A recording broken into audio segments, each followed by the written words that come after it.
buttered cheese scones, bit of fruit, some crisps, and of course my flask of coffee, and I've got a cold drink as well.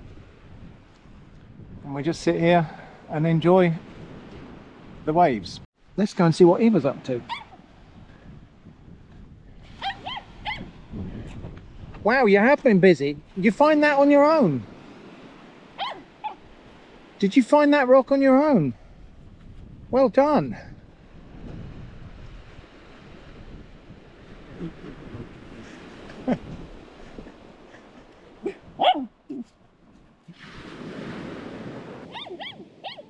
Yeah, yep.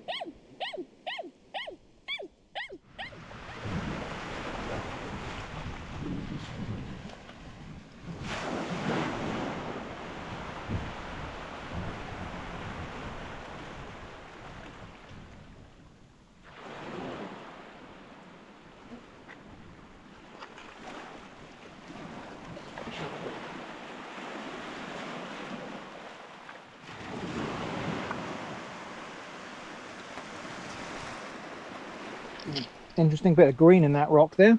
I wonder if that's a bit of copper. That does look like it might be a bit of copper mineralization there. And if that's quartz, well, there could be gold in there, couldn't there? But it seems unlikely.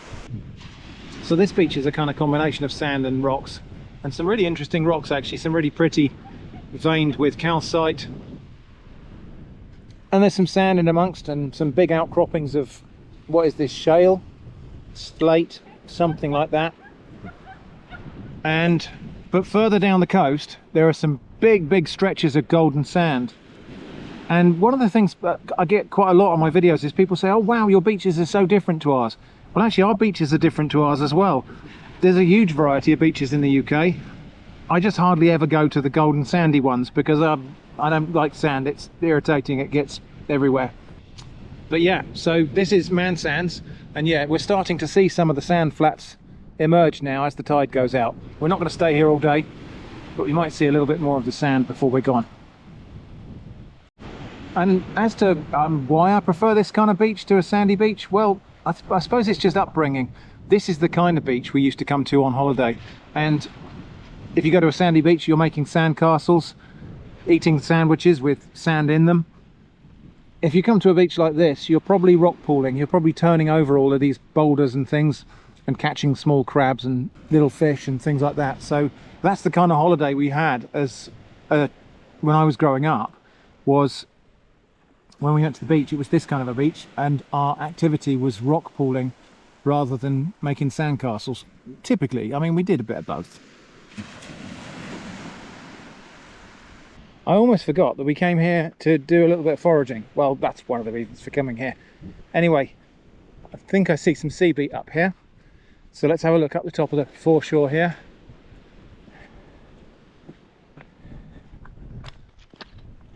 Fairly easy to find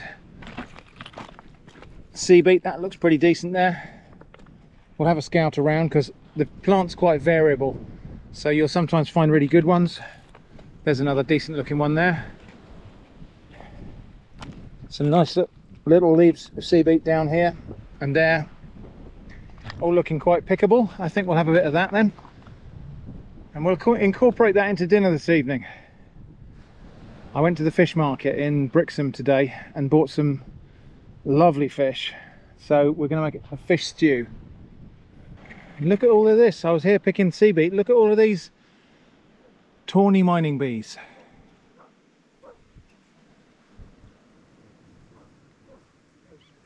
They've made all of their little burrows in just to the edge of the sandy bluff here.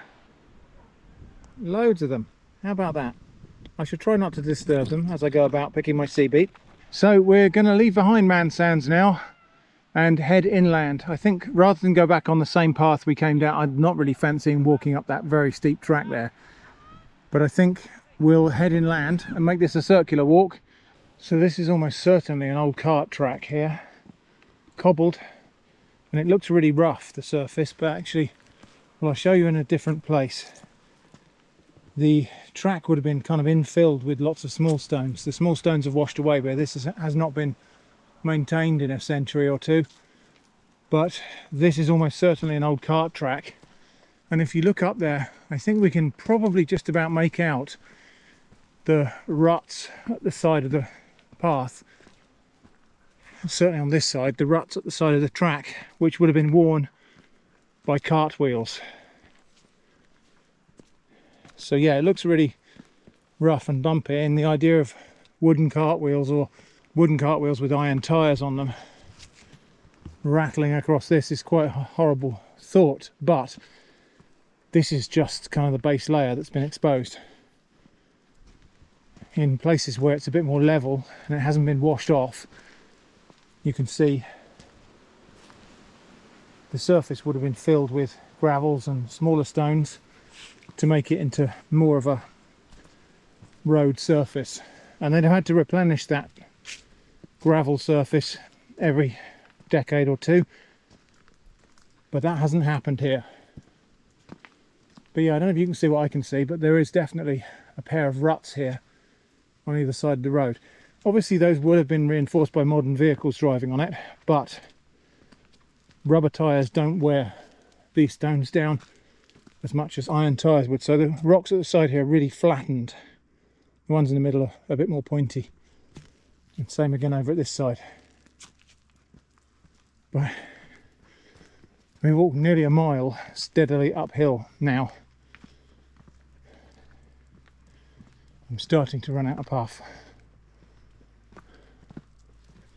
I think we're coming back to the main road, or a larger road.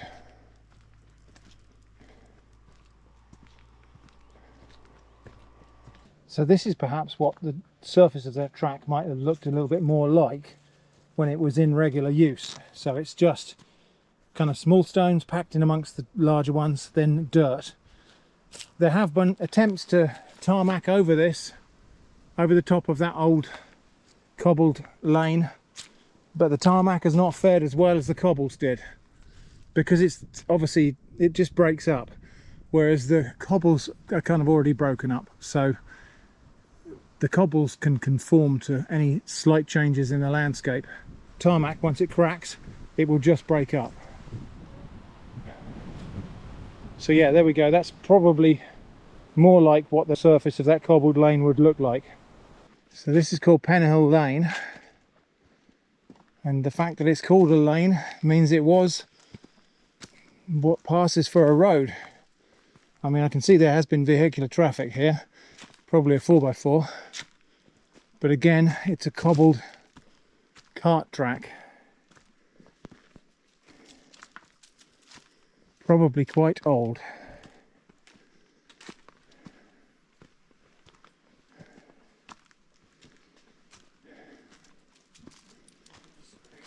In amongst the ivy here on the banks of Penhill Lane, pennywort, wall pennywort. So that's a thing we could forage and eat. There's a slightly bigger specimen there, and an even bigger one there. Yeah, quite a lot of it. So this is very much where it likes to grow, is damp, inclined surfaces.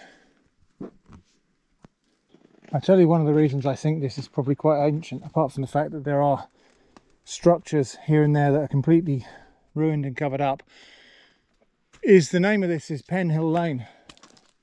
Presumably it goes to Penhill. Pen is just an old word for hill. So this is Hill Lane, which that indicates a certain sort of age of the whole thing, that the language changed. People forgot that it was called Pen because it was a hill, and so they called it Penhill. So that kind of indicates that this is probably quite an ancient track. Old dry stone wall here, completely covered up. More wall pennywort. I think we might pick a little bit of this. Actually, it's looking quite nice. Okay, so we're back from our kind of weary wander, and as I say, I went to the fish market this morning and I got some fantastic fish. We're going to make a fish stew. I've got some hake, these are gurnard fillets, and I've got some big prawns. I think the first thing to do is going to be cook the prawns, because I want to use the shells and heads and things to make some stock. Over here in this pan, In fact, I think we're going to do everything in this pan.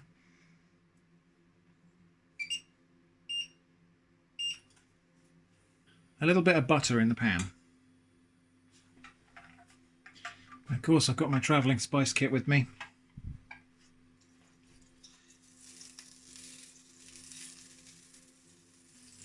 Okay, prawns are going to go straight in the pan.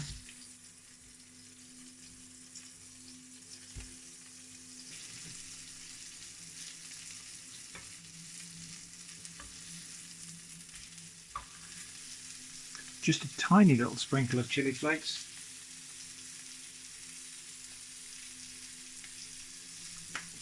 And some garlic powder, which I'll try and get on them.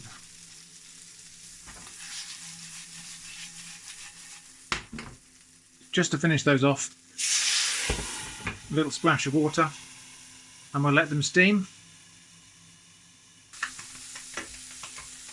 Okay, I'm happy that those are done now. So they're just going to come out onto a plate. I'm just going to let them cool enough that I can peel them, get all the shells off, and I'll devein them as well. But I'm going to peel them and keep the shells and the heads and all the little legs and whatnot. The pan, not going to clean that. I might just pick out those little bits of antenna. Yeah, that's got some flavour in it already. So in this small pan here, I've got the tops and tails and the kind of soft outer skin of the shallot. I'm going to think about what else can go in there. Top of a pepper. Probably not the seeds because they'll be bitter. Top and tail of a carrot. And the peelings. We'll have a bay leaf. I stole a bay leaf from a public park. We'll have a bit of rosemary, same deal. And now these prawns are hopefully cool enough to handle.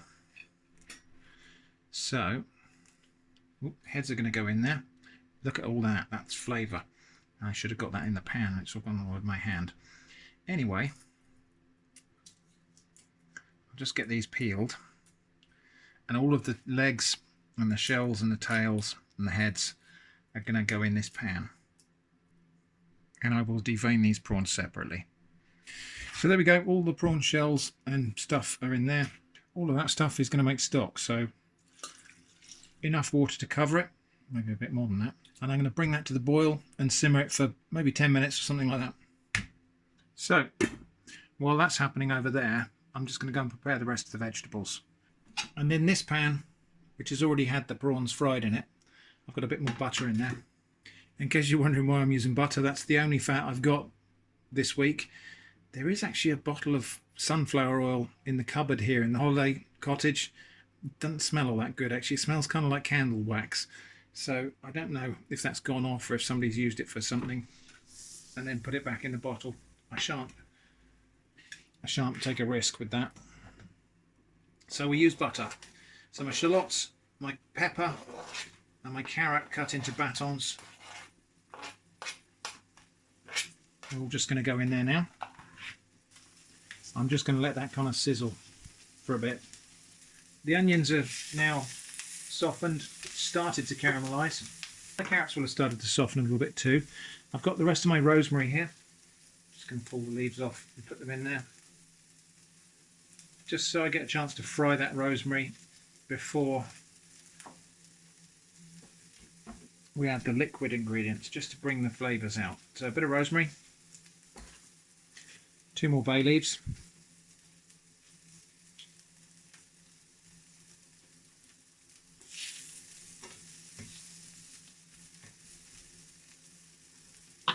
and then the rest of my ingredients, which are, let me get the lights right, some green beans. We bought some runner beans from the garden, yellow courgette, again we brought from home, diced potato, and some diced radishes, just really because that's what we happen to have here in the fridge in the holiday cottage. We bought some for taking out for salads. That's now all just going to go straight in, and all of those things are going to get a little bit of a fry before we put any liquid in there. So I've also just added from my spice kit some mixed dried herbs, which look like that, and some garlic powder, some more garlic powder, about 1/4 teaspoonful each. I've also got some sweet paprika, but I'm going to wait until we're just about to put the liquid in before I put that in. And I think that is about now. So this fish stock, or seafood stock I suppose we should call it, look at the colour of that. That's all come out of the shrimp heads mostly, out of the prawn heads. I don't have a strainer here, so I think we're going to have to rely on that little gap there. But this liquid's going to go into there.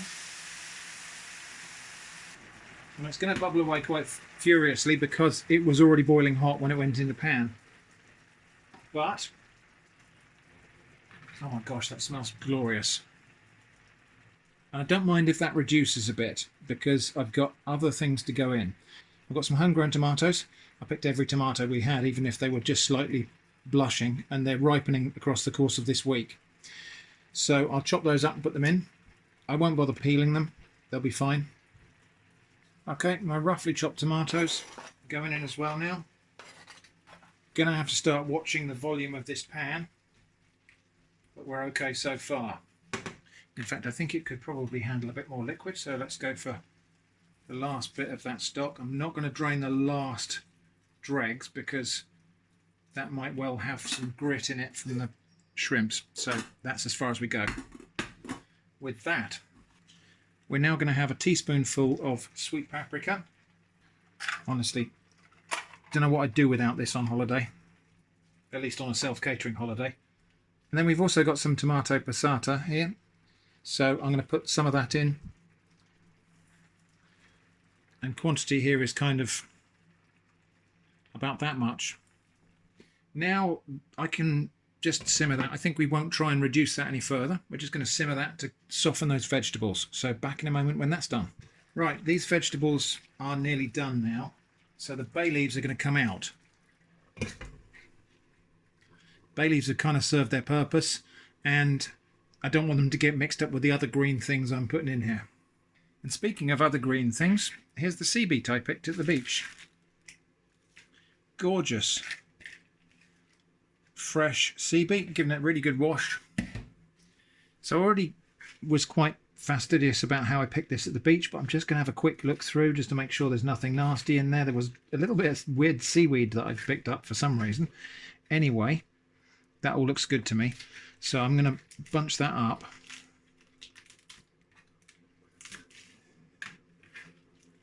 And then try to shred it.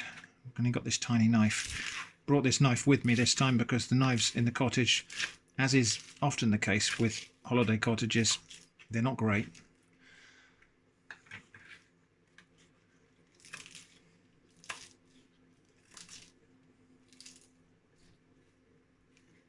Anyway, I'm going to just run that knife through there a few times. I want to chop this into small pieces. I don't want this to be big stringy leaves in our soup. I just tested a bit of carrot. The carrot and the potato are nearly done. Just still a little bit crisp, but they'll take another 2 or 3 minutes. So in goes the sea beet, and I'll stir that through. And then on the top of this, I've got my hake, which I've just cut up into chunks. And similarly, my gurnard fillets. Gurnard is a unpopular fish, let's call it. It's a ugly looking fish, as if pretty was a criterion for choosing seafood. It's a very strange looking reddish fish with a huge head, and it's quite unpopular. There's not a lot of meat on it actually, but it's supposedly really tasty. This will be my first time trying it. Also, I have deveined these prawns, so they're now not got the little sand vein digestive system basically in them. Okay, we're there. Everything is cooked now. I've turned this off the heat so it won't overcook. I've kept the gurnard over this side and the hake over that side so I can make sure we each get a bit of both. Time to serve up.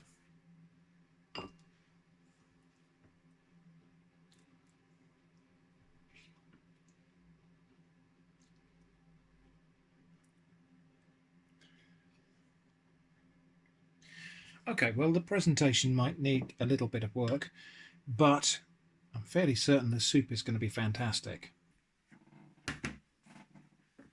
Right, here we go. Right, dig in. I've made a messy old bowl, by the way, but I'm curious to try a piece of this gurnard, which I think is that.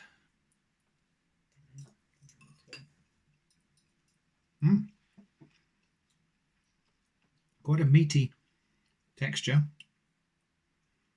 and meaty flavour as well, actually. Really good. Mild but kind of meaty. Yeah, just different from other fish I've had.